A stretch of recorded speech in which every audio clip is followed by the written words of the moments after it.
It kind of grabs you by the throat from the beginning and then it just doesn't let up. I love that in films. That's what I want from films, is that it alters you in some way emotionally. You know?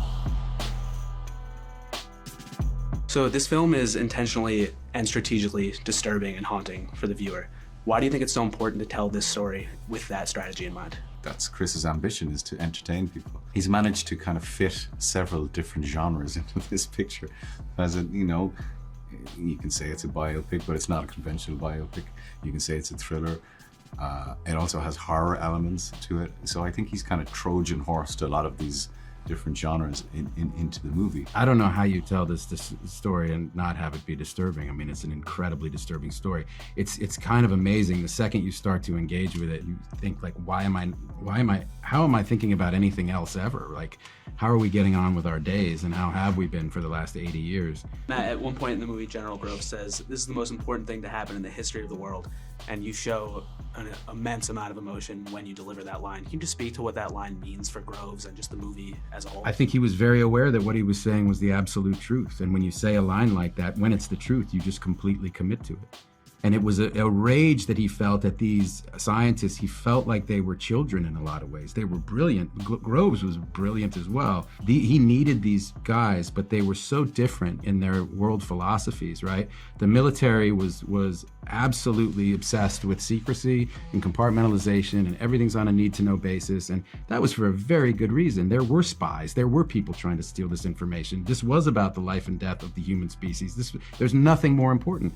It is the most important thing to happen in the history of the world. So Oppenheimer is one of the most divisive and polarizing people in American history. Yeah. Can you talk about the type of preparation that it takes to play somebody of that caliber? Yeah, it was manifold. I had about 6 months. I could have taken more. There's so many different elements. You know, there's all the stuff that exists online, all the videos of him. There's so much texts and books and academic pieces on him. But ultimately, the script is your primary resource always. I kind of started from the outside in with him. You know, we really wanted to get the silhouette right and the voice right and the physicality right. A lot of work with hair and makeup and costume. So it was a long process, but I worked very, very closely with Chris the whole time.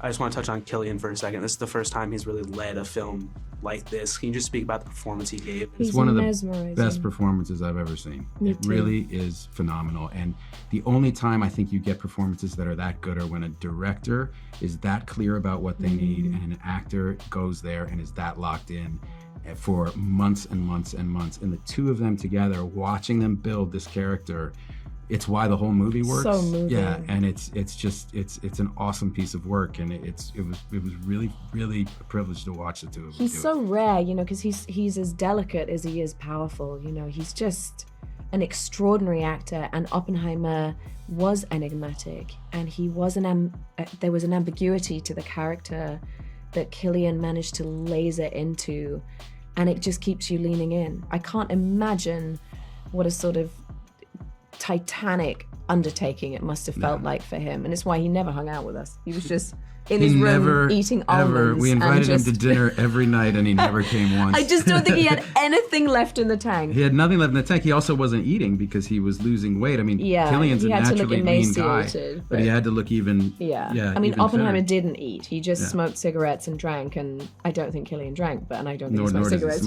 He just didn't eat anything. Almonds. Christopher Nolan has said that he doesn't really write with characters in mind, but he said he couldn't help but have you in mind for this. What does it mean hearing that from Christopher Nolan?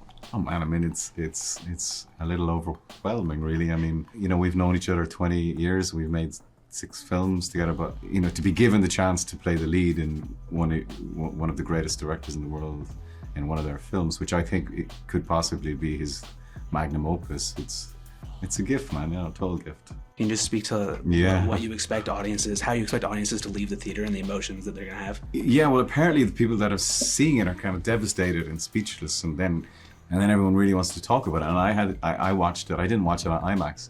I will, but I had the same experience. You know, I was kind of winded, and because it kind of grabs you by the throat from the beginning, and then it just doesn't let up. I love that in films. That's what I want from films, is that it alters you in some way emotionally. I think the decision that Chris made to tell it, even when you read the script, it was written in the first person. So instead, normally you read a script and it's like, Oppenheimer walked across the room, Oppenheimer did this, but it was all like, I did this and I saw this and then I saw him across the room and then the light started hitting me, and like it was just so traumatic being him. And you felt that when you read the script, and you feel that when you watch the film. It's so internal. Well, it was a shocker to read it, because it was all written in the first person. I'd never read a script like that before. So I knew then that it was he wanted to put the audience very much kind of on Oppenheimer's shoulder, to have him right there, to be experiencing what Oppenheimer is experiencing as we go through the film, which is an amazing device, and then he uses the kind of objective through Strauss's character, which he's used. I think he's used that device in Memento again in the past. But I think it's very clever again in telling what could be a conventional biopic. He tells it in a very unconventional and stimulating kind of way.